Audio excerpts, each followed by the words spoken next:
BBC Sounds. Music, radio, podcasts. You're listening to Front Row with Kirsty Lang. Festive greetings. To warm your ears on this cold December night, we bring you Mark Gatiss, co-creator of the wildly successful Sherlock. He has adapted another Victorian classic, Bram Stoker's Dracula, into a TV miniseries and is also continuing his tradition of making a ghost story for Christmas Eve on BBC4. Yuletide traditions, old and new, will be a thread running through most of the programme. And live in the studio is Yorkshire-born folk singer Kate Rusby with a taster of her new Christmas album.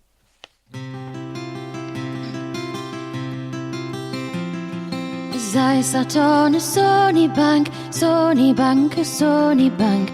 I sat on a sunny bank, Christmas Day in the morning. On Christmas Day in the morning. I saw 3 ships come sailing in, come sailing in. Saw 3 ships come sailing in, Christmas Day in the morning. On Christmas Day in the morning. Lovely. Well, that was Kate Rusby with her husband Damien O'Kane on guitar playing Yorkshire 3 Sips, little taster. We're going to have more to come. And all this week, we are playing the Christmas movie quiz. We ask a guest to give us a cryptic clue to their favourite festive film in just 3 words. And then you, dear listener, tweet your answer to @BBC Front Row. So, Kate, it's your turn. Give us the clues to your favourite Christmas film in 3 words. My 3 words are Dudley breaks sleigh.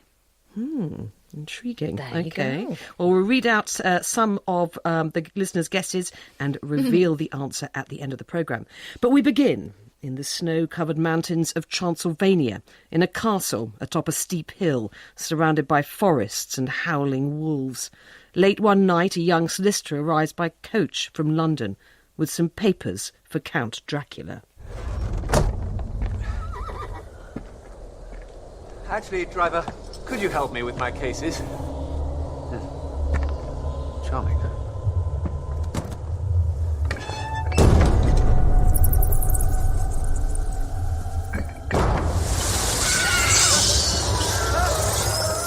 John Heffernan being overcome by a swarm of bats in Dracula, which is going to be broadcast on New Year's Day.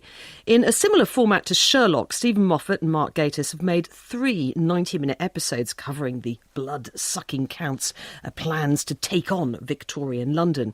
But instead of modernising Dracula, they've taken inspiration from the old Hammer horror films. Mark Gatiss, who began his career in the comedy sketch group League of Gentlemen, has also adapted an M.R. James ghost story for television, and he's made a documentary about Bram Stoker, who's of course the author of the original Dracula novel. All of this prompted The Guardian to call him a one-man gothic cottage industry. So what did Mark Gatiss think he could do with Dracula that hasn't been tried before? The main thing was to make Dracula the hero of his own narrative. In the novel and in most of the films, he's a very shadowy presence. He's in the first third of the novel and then he virtually disappears until the end. Most of the Hammer films, partly because Christopher Lee didn't want to do them, he sort of comes in. It takes about 3/4 of an hour to resurrect him and then 5 minutes to knock him off. And it's more about... It's about spending time. What would it be like to spend time with someone who is immortal? And that was an intriguing question to us, was like, after 400 years, you would have a certain worldview. In the original novel, as you mentioned, Dracula's a sort of offstage monster. Yours is a suave, seductive aristocrat. I suppose the challenge when you're writing him is how do you make, an evil, blood-sucking sexual predator into a compelling rather than repulsive character? Well, it's really to make evil attractive, and I think that, as I say, that's what Stoker and so many hundreds of people over the years with different adaptations have kind of worked out. It's almost like the decision about what Dracula is has been arrived at by all of us. I think that's true also of Sherlock Holmes. Doyle's description of Sherlock Holmes is not the illustration. The illustration was based on a very handsome man, and people went, oh, he looks like that. He's a sort of Byronic figure. Dracula, similarly, obviously, is very feral. He has hairy palms, talons. He looks more like the sort of Nosferatu version. But the sort of drawing room version has been arrived at by successive interpretations because I think it's what we want him to be. He's a sort of Byronic, Rochester-like figure, untouchable, unapproachable, and therefore, of course, incredibly sexy. Just taking the Sherlock comparison, what you did with that story was you took a period piece and you updated it to the 21st century. And, it's very, very modern. You've got all the technology in it and so on. With Dracula, you've left it in the period in which the novel was written. Why did you take that decision? Sherlock was because it becomes so much about the kind of fetishization of Victoriana. It was like, well, this is essentially a flat share story about two unlikely friends who have adventures, and it was like there was something really appealing about blowing all that away and just getting back to basics. With Dracula, funnily enough, it's that sort of thing of the wheel turns, and we've been through so many different iterations and the Twilight vampires and things like that. You sort of go, I think it might be time for Gothic again. And suddenly it was just a smorgasbord of possibilities, of joyous things. The first episode takes place in Dracula's castle in Transylvania, where the English lawyer turns up with some paperwork for the Count to sign and finds himself prisoner. And that was actually filmed in a real Central European castle in Slovakia, wasn't it? Well, it's the castle from Nosferatu. So there were... That was the very first. 1922, yes. F.W. Murnau. I've made several documentaries about horror movies, and I'd been there before to Castle Orava. And then, again, by amazing coincidence, we did all the studio work here at Bray Studios, where Hammer used to work. How much of an influence were those films? Because it struck me that the look of your Dracula is quite Hammer House. Well, it's sort of the Gothic sort of sensibility. And the interesting thing about the legacy of that studio is they were always experimenting and desperately trying to find a new way of doing it. And so they play with the format really an awful lot. You get people who talk about being traditional and faithful, and then their favourite version is actually the least like Bram Stoker, but it's the one we all remember. Now, the original Dracula novel was written by Bram Stoker, an Irish theatre manager in London's West End, who, as I learnt from your very informative new documentary about Dracula, which is also running, was inspired to write the book after a meal of dressed crab gave him a nightmare involving 3 vampire brides. Well, yes. I mean, apparently there's a particular line. I went to see his working notes, and over the 6 or 7 years he wrote it, he repeats the line, "This man belongs to me." It seems to have started with this nightmare, and then this old man coming into the room and saying, "This man belongs to me." And every time he starts his notes again and new thoughts, he writes it out again. It's a big thing. And you explain that he spent years in the London Library, sort of exploring Central European folk stories and myths, and there are elements of the werewolf myth, very much so. He sort of synthesises a lot of myths. And then creates the version we sort of... It's a bit like Christmas. He sort of invented it by pulling all the little elements together. Now, you are going to dominate the Christmas schedules because apart from having made 3 90-minute episodes of Dracula, you've also done a documentary about Dracula, as I mentioned, and you've adapted Martin's Close, which is a spooky M.R. James story for television, which is going to go out on Christmas Eve. Now, this isn't the first time you've adapted M.R. James. What's the attraction? Oh, this is my 3rd Christmas ghost story, and I'm hoping to keep the tradition going because it's a very important thing. I think it's all we've got left in Britain.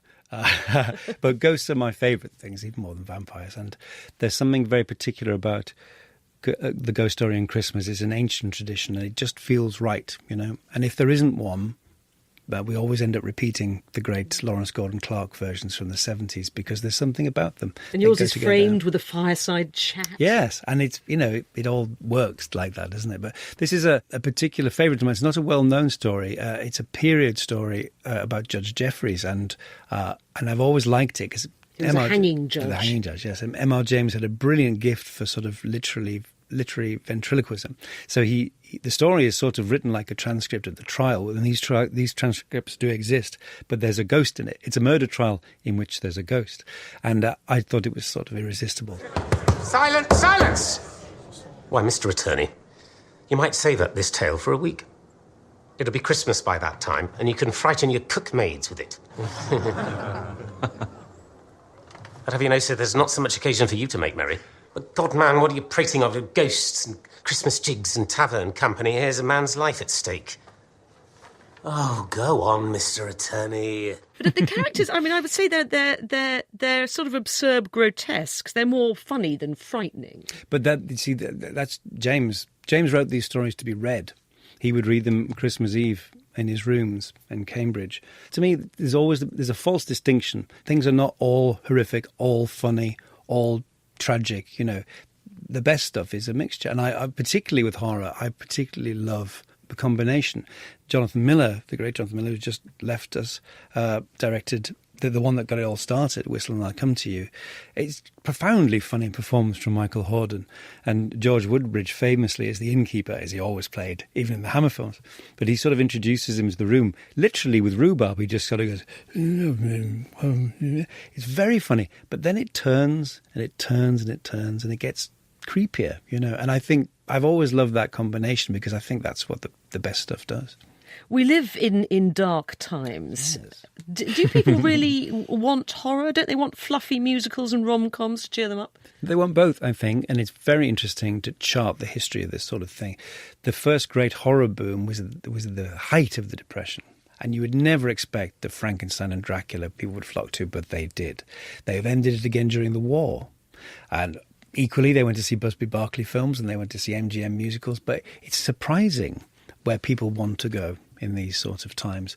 And I think, you know, we should be able to live with both. And there are certain things where I think if you're reflecting exactly what's going on, I can speak personally. I've always had a real love of kind of counterfactual science fiction where, you know, the Nazis won the war. And I can't bear it anymore because I feel like they did now. So I've not watched The Man in the High Castle or The Handmaid's Tale and stuff like that because it feels like a live feed from the White House, and I'm not sure I want to do it anymore. So I've definitely retreated into supernatural fiction because it's a sort of safe place for me.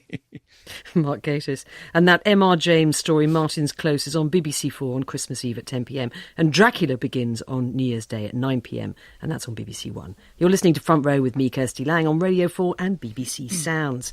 And I have with me Yorkshire-born singer-songwriter Kate Rusby, also known as the Barnsley Nightingale, who's on her way to becoming a Christmas fixture in her own right. Kate Rusby has made her 5th Christmas record. Holyhead is the title, very rooted in the traditions of South Yorkshire, where carol singing is done in pubs. There's a Yorkshire version of Three Ships, which we just had a little taster of. And you've also got While Shepherds Watch Their Flocks by Night, sung to the tune of On Ilkley Moor Bartat, and a couple of original songs. It's also a live performance element, very important part of Kate Rusby's Christmas. She's touring at the moment as well, but she's made time to come into the studio with her husband, Damien O'Kane, who will be accompanying her on guitar. Welcome to Front Row, both of you. Tell us, first of all, what is unique about carol singing in South Yorkshire? Right, so we've got all these weird and wonderful carols that were once, at one point, like widely known across the whole country. But when the so I've been told anyway, when the Victorians came along, they wanted a more serious kind of side of Christmas in the churches. So they threw out all the happy ones, the ones with the raucous sing-alongs, you know.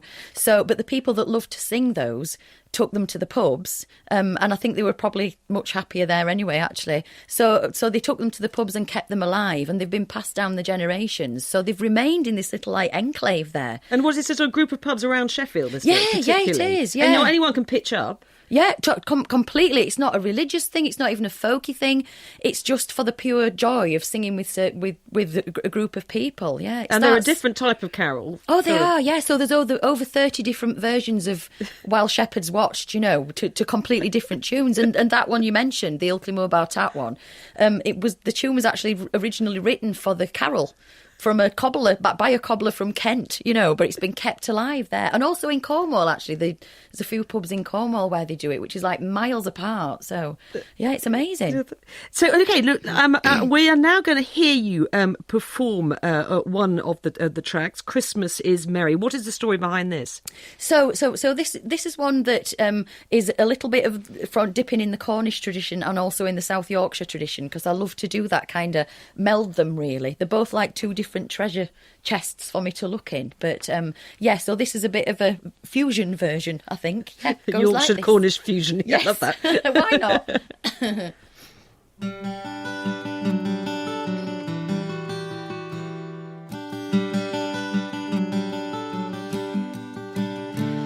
Oh, Christmas is merry, a day of delight. With leaf and red berry, the holly is bright.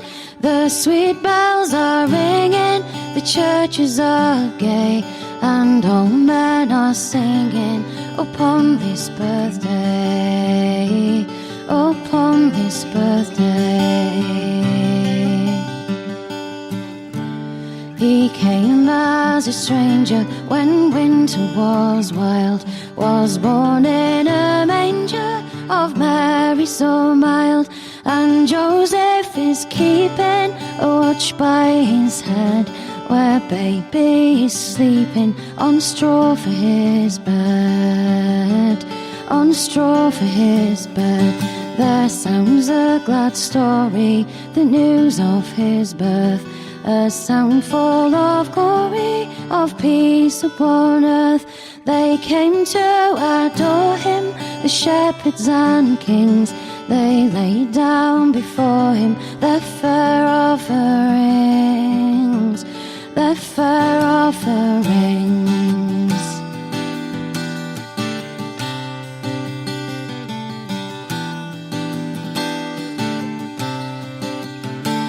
At midnight and morning and daytime come we, all evil are scorning the baby to see. Our anthems are sounding and songs we will sing, the baby surrounding, the bells they will ring, oh the bells they will ring.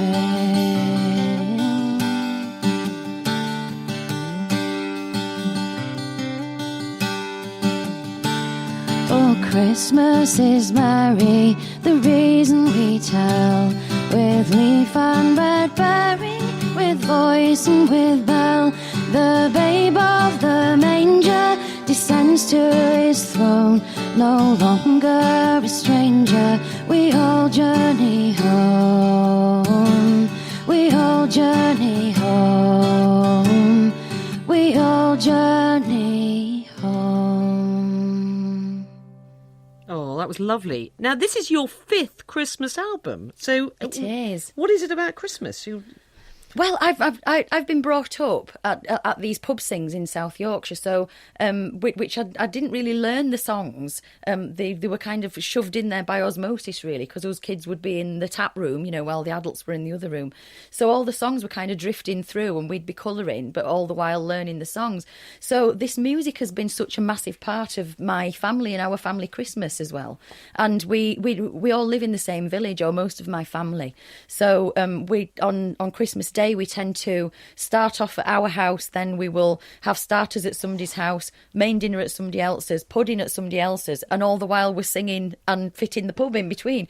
So it's always been part of my life, really, so I absolutely love it. And you say you always tour in December, Yeah. and is it true that for the encore you and the band occasionally dress up as Christmas pudding, sprouts and crackers, and you make your poor husband play the guitar in an inflatable turkey suit? That might happen, yes. Yes, we like to have a different theme each year. One year I made them all dress up as the nativity scene. So Damien that year had to be Mary with like long plaits in his hair and all kinds of things. Oh, that is love. We like to be daft. Now, is there something about folk music that's a particularly good match with Christmas because it's so connected with community? I think so, and I think that the Christmas caroling as well. That the main thing about actually singing with other people. I think most people don't get chance to sing with other people, really, apart from at Christmas, if they might go to church or go to a carol service at somebody's school or something like that. So in the folk scene, it's very much about everybody singing together, and it releases happy hormones in your brain and everything. Absolutely. So Very communal singing, very good for well-being. It is. Well, Kate Rusby's new album, Hollyhead, is out now, and Kate is touring until the 21st of December. You can catch her in Liverpool, Nottingham and Gateshead. And just stay with us, Kate, because I'm going to bring you in on the next discussion. This Friday evening, to mark the winter solstice, thousands of people will march through Brighton, I think some of them in costume, carrying handmade paper and willow lanterns. The burning of the clocks, as it's known, is about bringing some communal celebration to the long December nights. And it might sound like an ancient tradition, but it was actually created in 1993 by two men in a pub. It's run by a local community arts charity, and the burning of the clocks is intended to be a sort of antidote, if you like, to the commercial excesses of Christmas, and as a way of celebrating the festive season regardless of your faith. And it has certainly caught on in Brighton. So that got us wondering how easy it is to create new traditions around public holidays, whether it's Christmas, spring or midsummer. And to discuss that, I'm now joined on the line by Professor Martin Johns, author of Christmas and the British and Modern History, and Mark Norman, creator and host of the Folklore podcast. And Mark Norman, let me start with you. So the burning of the clocks, as I mentioned, only dates back to 1993, but are there older examples of rituals on the 21st of December? Yes, there are, and there are rituals, of course, all over the world, not just in the UK, which relate to the winter solstice or the 21st of December. And the burning of the clocks obviously draws on part of these traditions. The fire festivals, which we find in many countries at this time of year, are represented there. We have the Montol festival on the 21st of December, Montol Eve in Penzance in Cornwall. That draws on lots of different elements from this time of the year. There's the fire element. Kate was talking about caroling, and Cornish caroling is a very big part of the Montol festival, as well as guising, which fits in with mummers traditions at this time of year. And in York, the sheriff's riding, for example, also on the 21st of December, that's an amalgamation of two older traditions, the sheriff's ride out through the town, and then Yulgathol, which was on December the 21st, which was the making of proclamations around the city to welcome in whores, thieves, dice players, and other unthrifty folk into the period between Christmas and Twelfth Night, which was a time, if you go back to Saturnalia, where we find this reversal of roles. Martin Johns, lantern processions like Brighton's burning the clocks have a long history in this country, but how rooted is Christmas in, if you like, localised communal traditions? Christmas is all about time in lots of different ways. It comes at the end of the year. It's a time when we look back upon our own lives. And the whole kind of promotion of Christmas, I mean, Christmas, the modern Christmas was very much invented by the Victorians, but they were doing so in a way that they were consciously trying to connect to the past. The Victorian period was a period of change, of urbanisation, industrialisation, the coming of the railways. And for people like Dickens and his contemporaries, Christmas was a chance to connect to merry England and to carry on something that people had always done.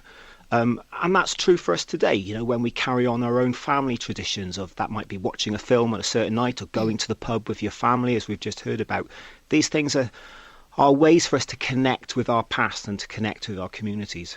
And Mark, as someone who researches folklore, what are the elements that lead to something becoming a tradition? Well, any activity that takes place in a similar way over a repeated period of time can become a tradition, and it really doesn't need to be a very long period of time necessarily. It's more a case that it... What catches on, though? It's got to have some elements that catch on. It's got to yes, be fun. Absolutely. And this got to be fun, yes, exactly. Yes, it's definitely got to be fun. As Kate was saying, the pub is often involved. But also, it's got to have a connection with things that are important to you culturally. Often there's a connection to the past. It's things that resonate to you. This idea of engaging with your sense of place, with your community, all of those aspects together are what makes a successful tradition. And Martin Johns, I mean, Mark Gatiss earlier compared the Dracula story to being like a British Christmas, because there was a pull together of all sorts of myths and rituals from Central Europe. I mean, how much of our Christmas traditions are imported from elsewhere? Some of them certainly are. I mean, the Christmas tree is the classic example. It's a Germanic tradition that came over here with migrants and was popularised by Prince Albert. And once there was a picture on a London magazine, a London periodical of Albert and Victoria around the Christmas tree, it became a fashion and the middle classes followed it. Santa Claus is a Dutch tradition that went to America and then came here and then got fused with our own Father Christmas. So much of what we do is a mixture of ideas from different places, but some of them are relatively recent. I mean, the Christmas tree didn't become ubiquitous in the UK until the 1950s. And some traditions fall out of place as well. I mean, we heard about ghost stories. At the beginning of the 20th century, people were saying the ghost story is one of the mainstays of the British Christmas. But by the 1920s, people were saying in an age of central heating, it took a genius to tell a scary ghost story around a radiator. Oh, I love that, because you've got to have the fireside chat. That's excellent. Exactly. Now, moving away from Christmas, Mark, there's a Springbank holiday tradition in the Devonshire village of Combe Martin called the Hunting of the Earl of Roan, where you're chief musician. Now, I understand the entire village goes on a manhunt lasting 4 days and ends with them chucking the Earl in the sea. And we've got a little bit of sound of it, actually. Here we go.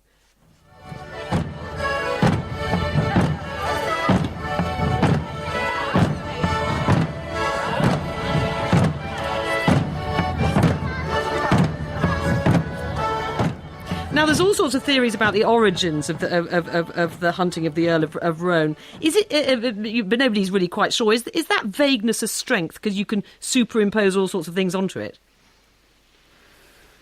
I wouldn't say there was a strength necessarily. I think where elements are superimposed onto an older tradition, it's really to do with appropriating something that's already known to the time period or the culture that you're in. And you see that throughout folklore. It's why people draw parallels, for example, between fairies and UFOs. In abduction cases, they're drawing on the same elements in different time periods. And the same is true with traditions such as the hunting of the Earl of Roan. It's not a new tradition. And I should say the Earl of, because it was banned. It went on for hundreds of years. Then it was banned in the early 19th century, and then revived in the 70s, wasn't it? It was revived in the 70s, but it wasn't originally a revival. It was originally brought back as a reconstruction. In the late 60s, there was a suggestion that it was researched, and originally the main elements of the ceremony were included in local carnivals as procession pieces. Yeah. Now, we're running out of time, so I just want to bring in Kate finally and briefly. I mean, do you think there's a growing desire to reinstate these kind of communal, multi-generational rituals? Because as a society, we're growing more atomised. We don't have less contact. Yes, I totally think so. And classic example is my best friend. She lives in a tiny little village called Bishop Wilton up in North Yorkshire, and she and her Swiss neighbour, her Swiss neighbour was telling her all about a festival they have in Switzerland where they make lanterns out of turnips and put a candle in, and then the kids all parade around with them. And so this is in like November, I think they do it. So they've brought that into Bishop Wilton now, and then they all go home and eat hot dogs. Apparently, sounds fantastic. Well, Professor Martin Johns and Mark Norman, thank you. And the Burning of the Clocks Parade is this Friday in Brighton from 6:30, and it's free. And now we're going to get the answer to our Christmas movie quiz. Kate, briefly remind us of the clues to your favourite Christmas film. Dudley breaks sleigh. Well, I'm afraid 3 listeners, great, got it. Alan C. Smith, Paul Carmichael and Ian Price all tweeted the right answer, which is, of course, Santa Claus the movie. Yes. Well, thank you, Kate Rusby. And we will continue with the traditions and making them new tomorrow when Joe Stilker reveals how to write the perfect Christmas song. And we're also going to be reviewing the latest TV version of A Christmas Carol. Is it a jolly Christmas pud or a turkey as big as the bird Scrooge sends the boy to buy? You can join Samira tomorrow evening for the verdict at 7:15. Thanks for listening to Front Row. I'm Kirsty Lang and the producer was Julian May. And if you enjoyed it, why don't you subscribe to Front Row on BBC Sounds? That way you won't miss the next episode. Bye.